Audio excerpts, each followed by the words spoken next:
Good morning, my dear students. Welcome back to Parth Online Tutorials. Let's continue our chapter, our environment, with the help of biogeochemical cycles.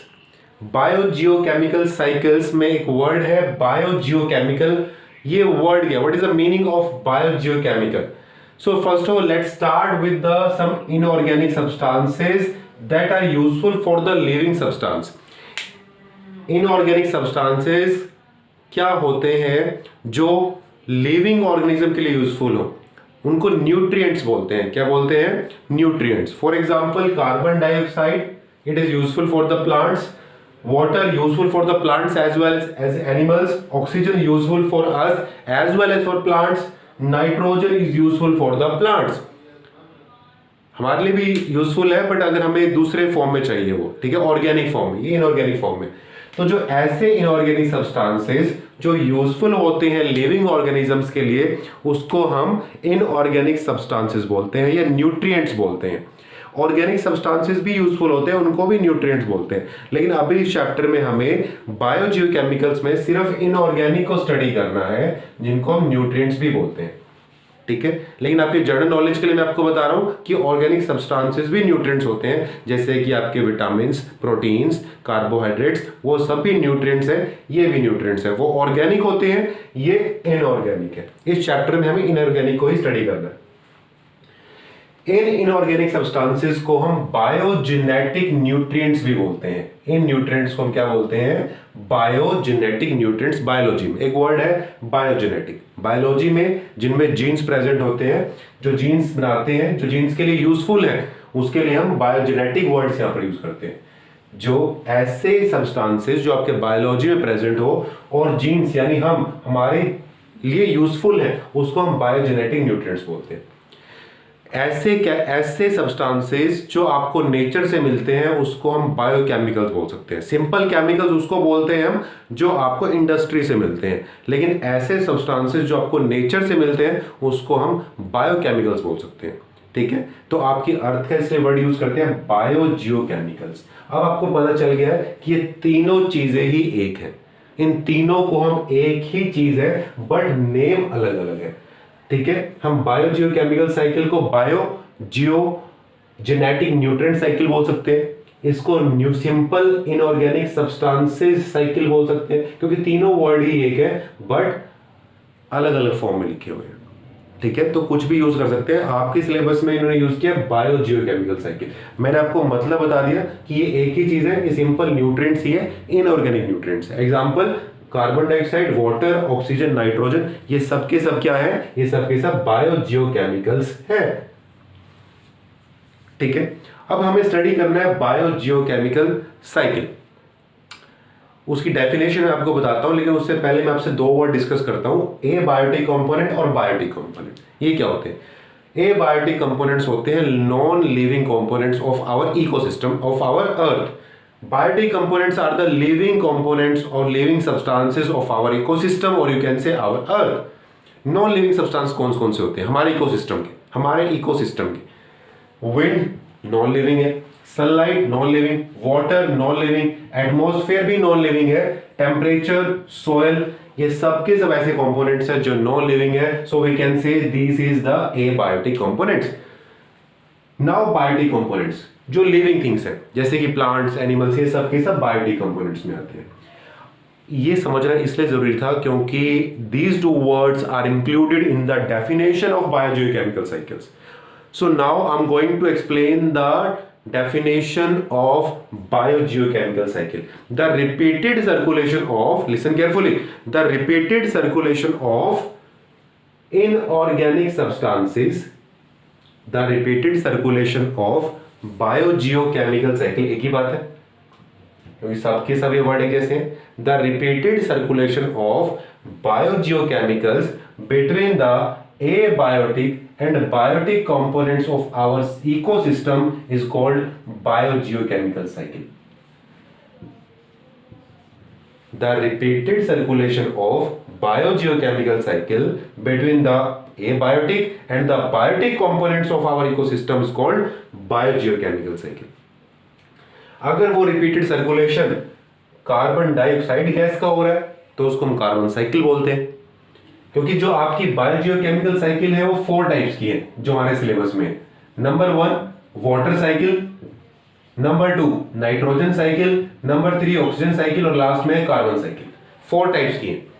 तो अगर biotic और abiotic components के बीच में अगर carbon circulation करता है तो उसको कार्बन साइकिल बोलेंगे, नाइट्रोजन करता है तो नाइट्रोजन साइकिल, वाटर करता है तो वाटर साइकिल, और अगर ऑक्सीजन ट्रैवल करता है बायोटिक और एबायोटिक के बीच में सर्कुलेट कर रहा है तो उसको हम ऑक्सीजन साइकिल बोल देंगे। और इन सब की डेफिनेशन भी याद करना बड़ा इजी है। सिर्फ आपने बायोजियोकेमिकल वर्ड की जगह ये वर्ड यूज कर लेने हैं। कैसे? फॉर एग्जांपल नाइट्रोजन साइकिल की डेफिनेशन देनी हो, the repeated circulation of nitrogen between the abiotic and the biotic components of our ecosystem is called nitrogen cycle। अगर ऑक्सीजन की देनी हो डेफिनेशन तो the repeated circulation of oxygen between the abiotic and the biotic components is called oxygen cycle। तो इनकी definition याद करना बड़ा इजी है। तो हम स्टार्ट करने वाले हैं वाटर साइकिल से। वाटर साइकिल आप ऑलरेडी ट्यूटोरियल्स जो नंबर 2 था उसमें कर चुके हो, बट फिर भी मैं आपको एक्सप्लेन कराऊंगा अभी। लेकिन आपको अपने माइंड में रिकॉल करना है कि हमने रेन किया था वहां पर, रेन कि रेन कैसे बनती है, कैसे वो फिर से यूज हो जाती है एटमॉस्फेयर में, फिर से बनती है, फिर से यूज होती है। ये रिपीटेड सर्कुलेशन हो रहा है वाटर का, ठीक है, between the abiotic and the biotic components, ठीक है। तो वो आपकी वाटर साइकिल है। बट हम देखते हैं यहाँ पर स्टेप बाय स्टेप देखेंगे कि यहाँ पर 4 स्टेप्स कौन से जो बार बार रिपीट हो रहे हैं। So I selected the 4 steps. Number 1 evaporation, Number 2 condensation, Number 3 precipitation, Number 4 infiltration।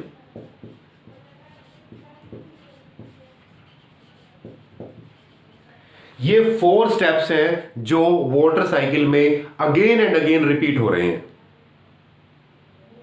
क्योंकि हमें ये तो पता है कि रेन बनती कैसे है। वो स्टेप्स तो हम ऑलरेडी कर चुके हैं रेन वाले पोर्शन में कि बनती कैसे है और यूज कैसे होती है। लेकिन अभी हमें वाटर साइकिल जब एक्सप्लेन करना है तो स्टेप्स बताने पड़ेंगे आपको कि first step, second, third, fourth, और फोर्थ के बाद फिर से first, second, third, fourth cycle चलानी पड़ेगी ना आपको इसमें, तो आपको बताना पड़ेगा।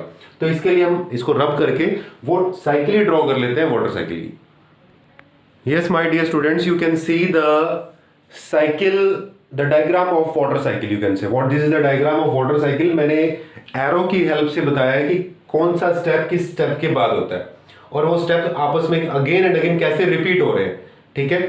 फर्स्ट ऑफ ऑल तो आपने ये याद करना है कि ये वाटर साइकिल है, तो यहां पर वो कौन सा कंपोनेंट्स है जो again and again repeated circulate करता है, उसका आंसर है वाटर। अगर वाटर साइकिल है तो वाटर को स्टडी कर रहे हैं, यानी इन 4 स्टेप्स में क्या ट्रेवल करता है, वाटर ट्रेवल करता है।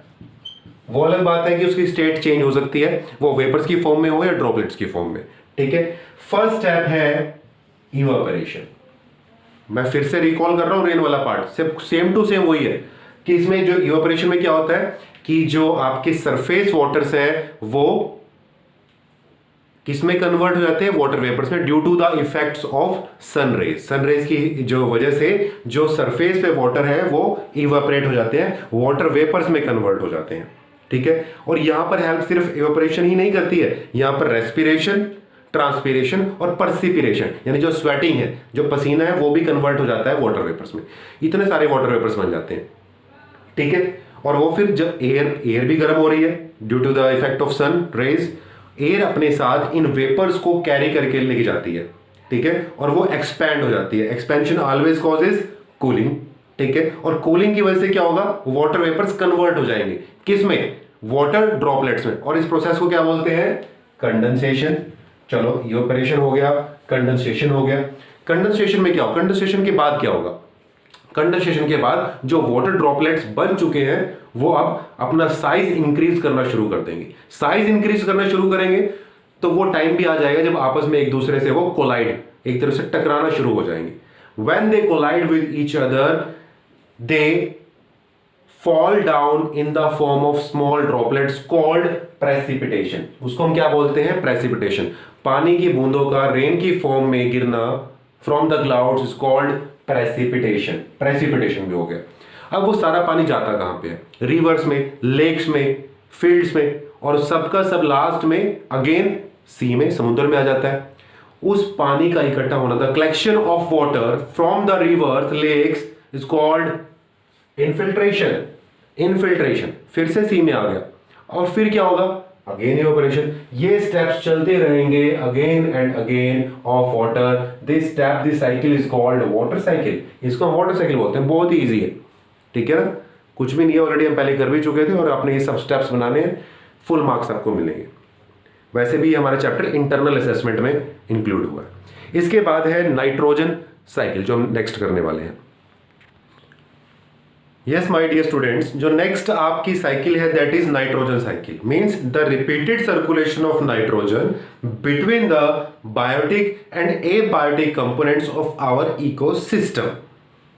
बायोटिक और एबायोटिक में रिपीटेड सर्कुलेशन होती है नाइट्रोजन की, उसको हम नाइट्रोजन साइकिल बोलते हैं। नाइट्रोजन की मैक्सिमम क्वांटिटी कहां प्रेजेंट होती है, एयर में। 78% जो गैसेस है एयर में वो नाइट्रोजन है। तो स्टार्ट भी हमें जो फर्स्ट स्टेप है वो एटमॉस्फेरिक नाइट्रोजन से ही करना है। एटमॉस्फेरिक नाइट्रोजन जो 78% है, मैक्सिमम क्वांटिटी नाइट्रोजन की ही होती है एटमॉस्फेयर में। तो वहां से हम स्टार्ट करने वाले। इस साइकिल में टोटल 5 स्टेप्स होंगे।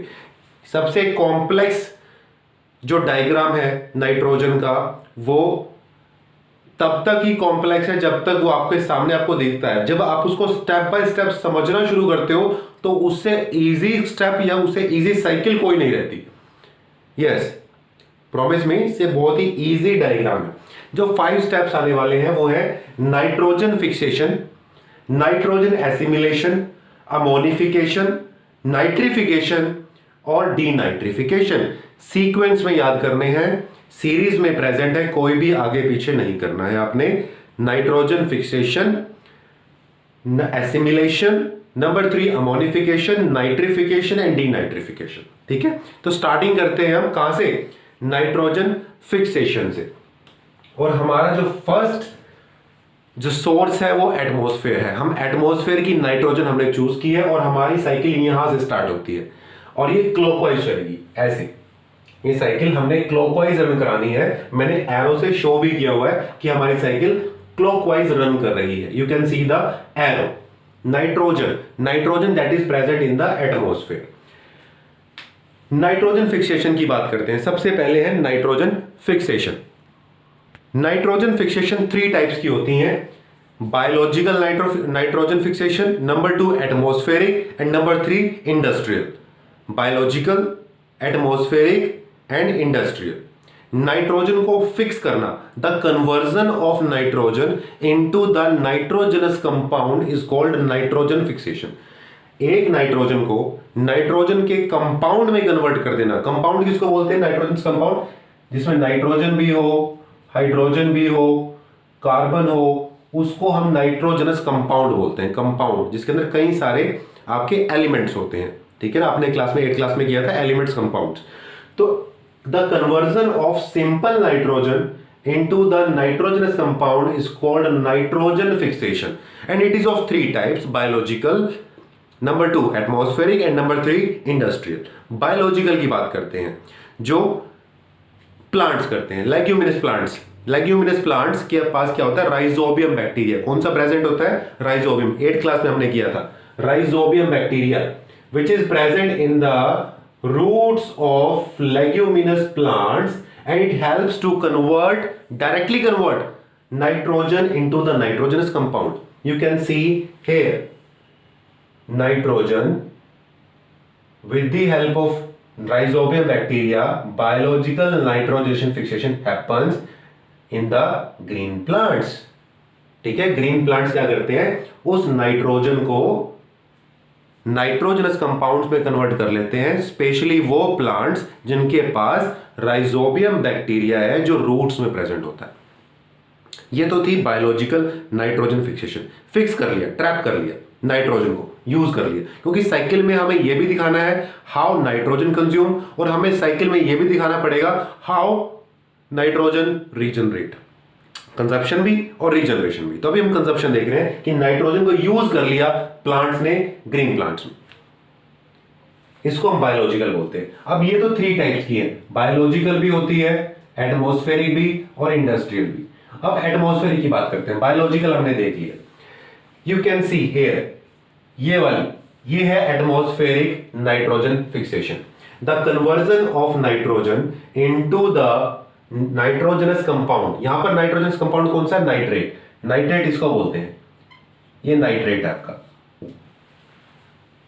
नाइट्रोजन भी है ऑक्सीजन भी है, नहीं कंपाउंड है, दो यहां पर प्रेजेंट है, नाइट्रोजन भी ऑक्सीजन भी। तो the conversion of simple nitrogen into the nitrogenous compound is called nitrogen fixation, but it is done with the help of atmosphere, that's why we called its atmospheric nitrogen fixation. Atmosphere क्या करता है? Temperature और pressure की वजह से जब thunderstorm होती है, जब लाइटनिंग होती है, जब बिजली कड़कती है, तब ये इस नाइट्रोजन को जो एयर के अंदर प्रेजेंट है किसमें कन्वर्ट कर देता है? नाइट्रेट्स में। और वो फिर जो नाइट्रेट्स है वो फिर से यूज कर लेते हैं आपके ग्रीन प्लांट्स, क्योंकि नाइट्रेट्स यूज करते हैं, नाइट्रोजनस कंपाउंड्स उनको चाहिए प्रोटीन बनाने के लिए। वो हमारा नेक्स्ट टॉपिक है, that is nitrogen assimilation. Use क्या करते हैं? आपको नाइट्रोजन कंपाउंड मिल गया, नाइट्रेट्स आपको मिल गए हैं, इधर बायोलॉजिकल नाइट्रोजन फिक्सेशन से भी आपको नाइट्रोजन कंपाउंड्स मिल गए ग्रीन प्लांट्स को। ग्रीन प्लांट्स करेंगे क्या उनका? ग्रीन प्लांट्स उसके प्रोटीन बनाएंगे। क्या बनाएंगे? प्रोटीन्स। प्रोटीन्स के अंदर क्या होता है? नाइट्रोजन होती है। यानी जो हम पल्सेस वगैरह खाते हैं, जो हम मिल्क कंज्यूम करते हैं, चीज कंज्यूम करते हैं, जिसके अंदर प्रोटीन्स होता है, उन प्रोटीन के अंदर मेन सोर्स क्या होता है? नाइट्रोजन। मेन नाइट्रोजन होता है, ठीक है। तो जो आपके प्लांट्स हैं, जो पल्सेस के प्लांट्स हैं, जो आपके एलिमेंट्स के प्लांट्स हैं, उनके अंदर प्रोटीन होता है, तो वो नाइट्रोजन से ही बनता है। इसको हम नाइट्रोजन एसिमिलेशन बोलते हैं। प्रोटीन का बनाना बॉडी के अंदर यूज करते हैं उसको, ठीक है। ये है नाइट्रोजन एसिमिलेशन, और उस प्रोटीन का हम यूज करते हैं। तो इसलिए यहां पर मैंने मेंशन कर दिया है कि green plants use by the animals, animals in green plants का यूज कर लेते हैं। This is nitrogen assimilation. Plants में भी होती है और एनिमल्स भी यूज करते हैं। एनिमल्स भी नाइट्रोजन का कंज्यूम कर रहे हैं और प्लांट्स भी कर रहे हैं। इन दोनों को हम क्या बोलेंगे? Nitrogen assimilation. तो यहां तक कंप्लीट होता है। उसके बाद हमने नाइट्रोजन फिक्सेशन कर लिया, एसिमिलेशन कर लिया। थर्ड है ammonification, the conversion of dead green plants, the conversion of dead body of animals into ammonia with the help of bacteria and fungi is called ammonification। यानी जो ये ग्रीन प्लांट्स हैं, जो एनिमल्स हैं, ये कभी ना कभी तो मरेंगे, definitely they will die. The dead body, the dead remains of plants and animals converted into ammonia, NH3, the formula of ammonia is called ammonification with the help of bacteria and fungi present in our air। हमारे air के अंदर जो bacteria और fungi है वो convert कर देते हैं डेड रिमेन्स को, किसमें? अमोनिया। तो this is ammonification, we have done ammonification. Now the conversion of ammonia into the nitrates and the nitrites and the nitrates is called nitrification. उसको हम क्या बोलते हैं? Nitrification. The conversion of ammonia into nitrite or nitrate is called nitrification with the help of two bacteria, Nitrosomonas or Nitrobacter oxide, Nitrobacter oxide। With the help of these two bacteria, ammonia converted into nitrites and nitrates। So this is the fourth step of nitrogen cycle। Last, denitrification, the conversion of nitrates into the nitrogen again with the help of Pseudomonas clostridium। Pseudomonas clostridium, this is the bacteria which helps the conversion of nitrate into the nitrogen। This process is called denitrification, और again वो process चलती रहती है। This is called nitrogen cycle. बहुत ही easy है अगर हम step by step करते हैं इसको, ठीक है। इसके बाद हमारी जो नेक्स्ट साइकिल है that is oxygen cycle. The third cycle is oxygen cycle। You can see the diagram of oxygen cycle. It is, I think, simple as compared to the nitrogen cycle। यहाँ पर भी 4 steps हैं and you can easily understand the consumption of oxygen and the regeneration of oxygen। What is the definition of oxygen? The repeated circulation of oxygen between the biotic and the abiotic components of our ecosystem is called oxygen cycle। The repeat circulation means in this circulation oxygen will regenerate, and in this cycle the oxygen will consume, इसी cycle में consume भी होगा, regenerate भी होगा with the help of these 4 steps.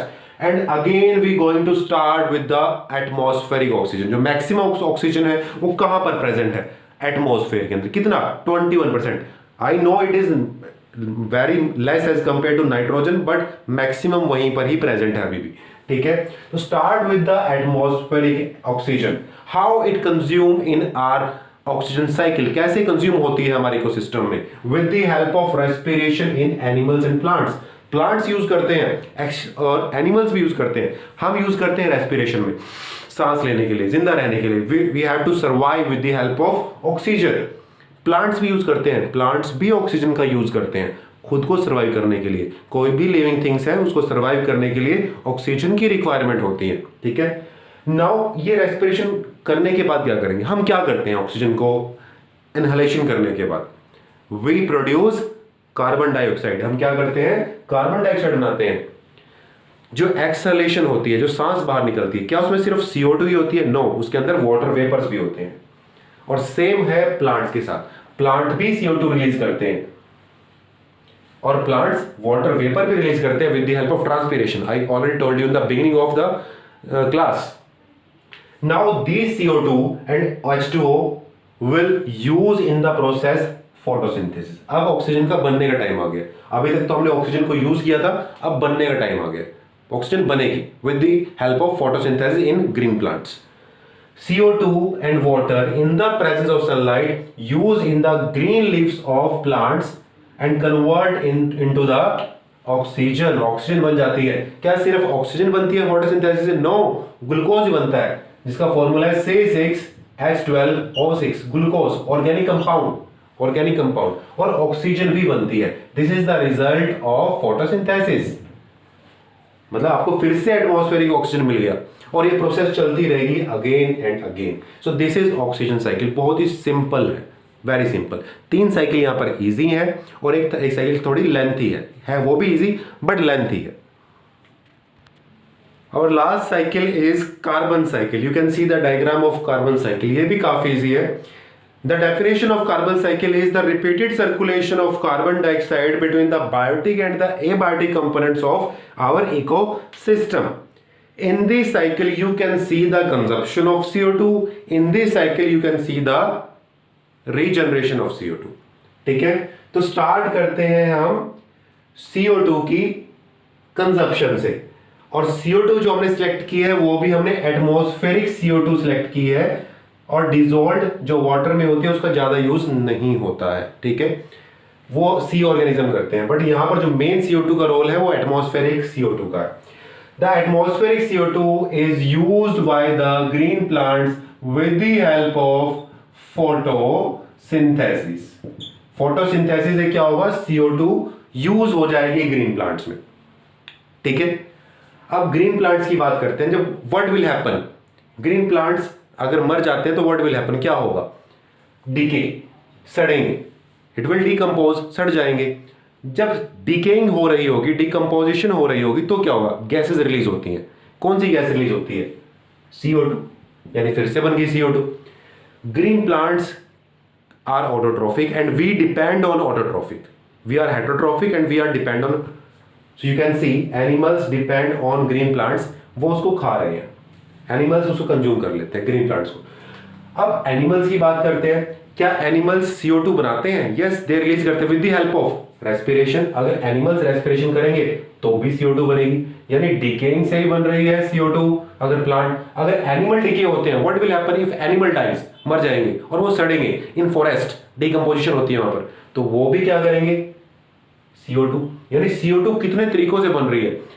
Animal मर रहे हैं तो भी CO2, green plants will die तो भी CO2, एनिमल्स रेस्पिरेशन करते हैं तो भी CO2, अगर ग्रीन प्लांट्स रेस्पिरेशन करते हैं तो भी CO2। कितनी सारी प्रोसेस है, काउंट भी कर लेते हैं। 1 2 3 4 प्रोसेस से आपको CO2 मिल रहा है और कंज्यूम सिर्फ एक ही तरीके से हो रहा है, और वो आंसर है फोटोसिंथेसिस।